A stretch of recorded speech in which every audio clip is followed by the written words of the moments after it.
മലയാളത്തിൻ്റെ മനസ്സാണ് പൊയ്പോയത്. 7 പതിറ്റാണ്ടായി നമ്മുടെ ഭാഷയ്ക്ക്, നമ്മുടെ സാഹിത്യത്തിന് വേണ്ടി നിരന്തരമായി സംഭാവന ചെയ്തു പോരുന്ന MT നമ്മുടെ സാഹിത്യത്തിൻ്റെ സമകാലിക ശീർഷകം എല്ലാവിധത്തിലും ഏതാണ്ട് 6-7 പതിറ്റാണ്ടായി മലയാള സാഹിത്യത്തിൻ്റെ മുഖ്യ തലക്കെട്ട് എന്ന് വിശേഷിപ്പിക്കാവുന്ന അവസ്ഥയിൽ നിന്ന MT. ആ MT മലയാള മനസ്സിൻ്റെ പ്രതീകമാകുന്നത് നമ്മുടെ കേരളത്തിൻ്റെ ഈ സമൂഹത്തിൻ്റെ ജീവിതത്തിന് നേർക്ക് പിടിച്ച കണ്ണാടിയായി തൻ്റെ എഴുത്തിനെ മാറ്റിയതിലൂടെയാണ്.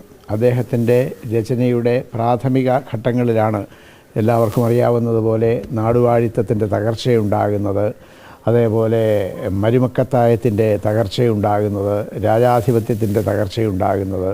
അങ്ങനെ ഫ്യൂഡലിസത്തിൻ്റെ തകർച്ച, നാടുവാഴിത്തത്തിൻ്റെ തകർച്ച, മരുമക്കത്തായത്തിൻ്റെ തകർച്ച, മക്കത്തായത്തിൻ്റെ ഒരു ഉണർന്നു വരൽ, അതുപോലെ ജനായത്തത്തിൻ്റെ ഒരു ഉണർന്നു വരൽ, ഇതിനൊക്കെ ഇങ്ങനെ ഈ വിധത്തിലൊക്കെയുള്ള വലിയൊരു ട്രാൻസിഷൻ സമൂഹത്തിൽ സംഭവിക്കുമ്പോൾ ആ ട്രാൻസിഷനെ അതേപടി അങ്ങോട്ട് പകർത്തി വയ്ക്കുകയല്ല MT ചെയ്തത്. ഇപ്പോൾ അധികാരം കൊയ്യണം ആദ്യം നാം എന്നൊക്കെ പറഞ്ഞ കവികൾ നമുക്കുണ്ട്. വളരെ പ്രത്യക്ഷത്തിൽ തന്നെ രാഷ്ട്രീയം കൈകാര്യം ചെയ്തവരുണ്ട്. എന്നാൽ അങ്ങനെ പ്രത്യക്ഷത്തിൽ രാഷ്ട്രീയം കൈകാര്യം ചെയ്യുന്ന രീതി ആയിരുന്നില്ല MT അനുവർത്തിച്ചത്. പിന്നെയോ ഈ സാമൂഹിക മാറ്റങ്ങൾ, ആ മാറ്റങ്ങൾ വ്യക്തി മനസ്സിൽ ഏതു വിധത്തിലാണ് പ്രതിഫലിച്ചത്, കുടുംബ ബന്ധങ്ങളിൽ ഏതു വിധത്തിലാണ് പ്രതിഫലിച്ചത്, സമൂഹ ബന്ധങ്ങളിൽ ഏതു വിധത്തിലാണ് പ്രതിഫലിച്ചത്, അതിൻ്റെ അനുരണനങ്ങൾ എന്തൊക്കെയായിരുന്നു എന്നൊക്കെയുള്ള കാര്യങ്ങൾ സംബന്ധിച്ച സർഗാത്മകമായ പ്രതികരണമാണ് MTയിൽ നിന്നുണ്ടായത്. അതുകൊണ്ട് തന്നെ ഒരു പക്ഷേ ചെറുകാടിൻ്റെയോ അതല്ലെങ്കിൽ ആ ഘട്ടത്തിൽ എഴുതിയിരുന്ന മറ്റു പലരുടെയും തന്നെയോ കൃതികളിലുള്ളതുപോലെയുള്ള ഒരു പ്രത്യക്ഷ പ്രതികരണം ഈ ഘട്ടത്തിൽ ഉണ്ടാവില്ല. പക്ഷേ അത് നമ്മുടെ സമൂഹ മനസ്സിലുണ്ടാക്കിയ ആഘാതങ്ങളെ അതിൻ്റെ സമസ്ത തീവ്രതകളോടും കൂടി ഒപ്പിയെടുത്ത് അനുവാചക മനസ്സുകളിലേക്ക് പ്രസരിപ്പിക്കുന്നതിന് ഏറ്റവും ശക്തമായ നിലയിൽ നിലകൊണ്ടത് MT ആണ് എന്ന് പറയേണ്ടി വരും. MTയുടെ മറ്റൊരു വിലപ്പെട്ട സംഭാവന ഇതേ ഘട്ടത്തിൽ നമ്മുടെ സമൂഹത്തിൽ വലിയ വർഗീയതയുടെ വിദ്വേഷമൊക്കെ പടരുന്ന സമയത്ത് മത വിദ്വേഷത്തിനൊക്കെ എതിരായിട്ടുള്ള ശക്തമായ നിലപാട്, അതും വളരെ സാഹിത്യ സംബന്ധമായ രീതിയിൽ തന്നെ ഉയർത്തിപ്പിടിച്ചു അദ്ദേഹം എന്നുള്ളതാണ്. ഒരു ഘട്ടത്തിൽ അദ്ദേഹത്തിനെതിരെ വലിയ ഭീഷണികൾ വരെ ഉണ്ടായി. ആ ഭീഷണികളിൽ തെല്ലും കൂസാതെ കൃത്യമായ മതനിരപേക്ഷ നിലപാട് അദ്ദേഹം കൈക്കൊണ്ടു. തുഞ്ചൻ പറമ്പിൻ്റെ കാര്യത്തിൽ അടക്കം തുഞ്ചൻ പറമ്പിനെ ഒരു മതനിരപേക്ഷ സ്ഥാപനമാക്കി തന്നെ നിലനിർത്തണമെന്ന കാര്യത്തിൽ അദ്ദേഹത്തിന് വലിയ നിഷ്കർഷയുണ്ടായിരുന്നു. അത് അതേപടി തന്നെ നിലനിർത്താൻ അദ്ദേഹം ജീവിതത്തിൻ്റെ എല്ലാ ഘട്ടത്തിലും പല വെല്ലുവിളികളെയും അതിജീവിച്ചുകൊണ്ടാണെങ്കിൽ പോലും അദ്ദേഹം ശ്രദ്ധിച്ചു. അത് അദ്ദേഹത്തിൻ്റെ രചനകളിലും കാണാം. ഇപ്പോൾ അസുരവിത്തിലാണെങ്കിലും നാലുകെട്ടിലാണെങ്കിലും ഒക്കെ തന്നെ അതിലെ പല കഥാപാത്രങ്ങളുമുണ്ട്. എൻ്റെ മനസ്സിൽ വളരെ പെട്ടെന്ന് തന്നെ കടന്നു വരുന്ന ഒരു കഥാപാത്രം അപ്പുണ്ണിയാണ്. അപ്പുണ്ണിയും സൈതലവിയും തമ്മിലുള്ള ബന്ധം, തൻ്റെ അച്ഛനെ കൊന്നത് സൈതലവിയാണ് എന്ന് സംശയിക്കാനുള്ള സാഹചര്യങ്ങളെല്ലാം ഉണ്ടായിരിക്കെ തന്നെ ഈ സൈതലവിയെ ഏതാണ്ട് ഒരു പിതൃസ്ഥാനത്ത് തന്നെ കാണാൻ കഴിയുന്ന അപ്പുണ്ണിയുടെ ഒരു മനസ്സ്. അതേപോലെ മറ്റൊരു കൃതിയിലാണെങ്കിൽ ഗോവിന്ദൻകുട്ടിയും കുഞ്ഞരയ്ക്കാരും തമ്മിലുള്ള ബന്ധം. കുഞ്ഞരയ്ക്കാരുടെ ഒരു തണലിലാണ് ഗോവിന്ദൻകുട്ടിയും കുടുംബവും കഴിയുന്നത്. എന്നാൽ ഈ ഗോവിന്ദൻകുട്ടിയെ ഈ വിധത്തിൽ പരിരക്ഷിക്കുന്ന ആളാണ് കുഞ്ഞരയ്ക്കാർ എന്നുള്ളത് കൊണ്ട് തന്നെ ഒരു ഘട്ടത്തിൽ കുഞ്ഞരയ്ക്കാർക്കും അദ്ദേഹത്തിൻ്റെ സമുദായത്തിനും സ്വീകാര്യമാവട്ടെ എന്ന രീതിയിൽ ഏതാണ്ട് മതം മാറി എന്നോണം കുഞ്ഞരയ്ക്കാരുടെ മുമ്പിൽ ഗോവിന്ദൻകുട്ടി പ്രത്യക്ഷപ്പെടുന്നതും ആ ഗോവിന്ദൻകുട്ടിയിൽ നിന്ന് മുഖം തിരിച്ച്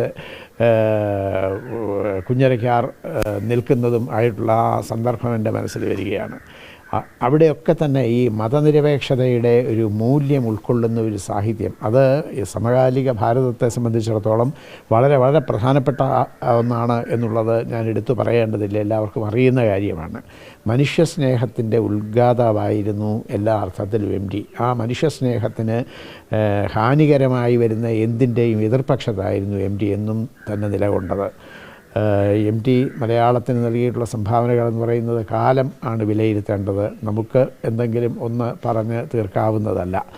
ചരിത്രത്തിൽ അടയാളപ്പെടുത്തപ്പെടുന്ന വ്യക്തികൾ വളരെ വളരെ അപൂർവമാണ്. അത്തരം അപൂർവം വ്യക്തികളുടെ നിരയിലാണ് ഏതാണ്ടൊരു കുലപർവ്വത സ്ഥാനമുള്ള എഴുത്തുകാരൻ. മലയാളത്തിലെ ഇതര എഴുത്തുകാർക്കെല്ലാം തന്നെ ഏതാണ്ട് രക്ഷകർത്താവിനെ പോലെ സമീപിക്കാൻ കഴിയുമായിരുന്ന ഒരാൾ. അങ്ങനെയുള്ള ഒരു രക്ഷാകരം വളരെ പെട്ടെന്നങ്ങ് മറഞ്ഞു പോയതുപോലെയാണ് തോന്നുന്നത്. എം ഡിയുമായി അടുത്ത് പ്രവർത്തിക്കാനുള്ള സന്ദർഭങ്ങൾ ധാരാളമായി എനിക്കുണ്ടായിട്ടുണ്ട്. ഒരു ഘട്ടത്തിൽ എം ടി എന്ന വടവൃക്ഷത്തോടൊപ്പം ഒരു ചെടി എന്ന് പറയാവുന്ന എനിക്കും കേന്ദ്ര സാഹിത്യ അക്കാദമിയിൽ അംഗത്വമുണ്ടായി. ആ സമയത്ത് കേന്ദ്ര സാഹിത്യ അക്കാദമിയുടെ പ്രസിഡന്റ് സ്ഥാനത്തേക്ക് എം ടി മത്സരിക്കണമെന്ന് ഞങ്ങളൊക്കെ സ്നേഹപൂർവ്വം നിർബന്ധിച്ചു. എം ടി ഒടുവിൽ അതിനെ സമ്മതിക്കുകയും ചെയ്തു. ആ മത്സരത്തിൽ നിന്ന് സുനിൽ ഗംഗോപാധ്യായുമായിട്ടായിരുന്നു മത്സരം. എന്നാൽ ഒടുവിൽ ഒരു വോട്ടിനോ മറ്റോ എം ടി പരാജയപ്പെടുകയാണ് ഉണ്ടായത്. അങ്ങനെ പരാജയപ്പെട്ടതിനെ തുടർന്ന് അക്കാദമിയുടെ ജനറൽ കൗൺസിൽ കൂടിയപ്പോൾ ഞാനാണ് കേന്ദ്ര സാഹിത്യ അക്കാദമിയുടെ ആ സമിതിയിൽ പ്രപ്പോസ് ചെയ്തത് എം ടി അങ്ങനെയാണെങ്കിൽ അക്കാദമിയുടെ എക്സിക്യൂട്ടീവിൽ ഉണ്ടാവണമെന്ന്. അപ്പോൾ എം ടി എൻ്റെ കൈ പിടിച്ചുകൊണ്ട് പറഞ്ഞു, എൻ്റെ പേര് പ്രപ്പോസ് ചെയ്യരുത്.